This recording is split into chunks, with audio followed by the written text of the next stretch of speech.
तुम्हाला बोलवत आहेत.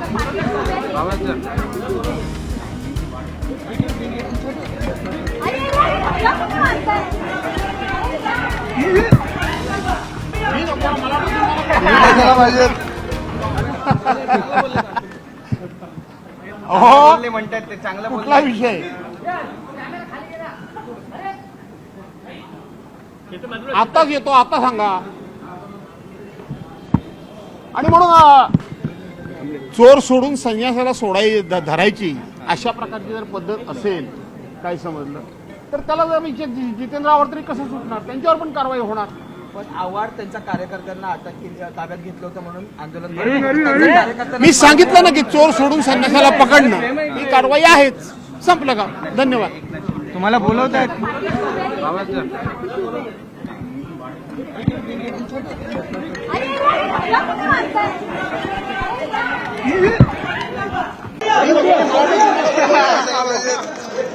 अरे मला जाऊ दे.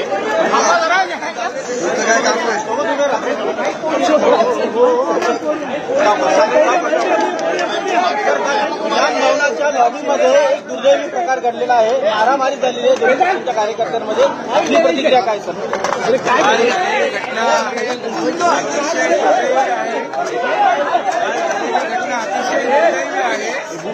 आणि विधानसभेच्या सभागृहाच्या या प्रेमाइसेसमध्ये आतापर्यंत अशी घटना घडली नव्हती. हे सार्वभौम सभागृह आहे, याचं पावित्र्य सगळ्यांनी राखलं पाहिजे.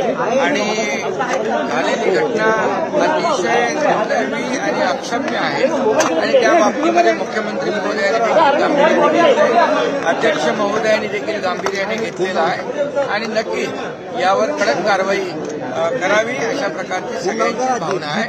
कारण शेवटी विधान भवन हा परिसर जो आहे, इथं कायदे आपण करतो, त्याचबरोबर हे कायदे मंडळ आहे. या ठिकाणी सर्वसामान्य लोकांना न्याय देण्याचं काम या विधानमंडळातून होतं आणि म्हणून हे पवित्र वास्तू आहे. त्यामुळे आता पावित्र्य राखण्याचं काम सर्वांनी केलं पाहिजे आणि सगळ्यांना या ठिकाणी माझी विनंती आहे, या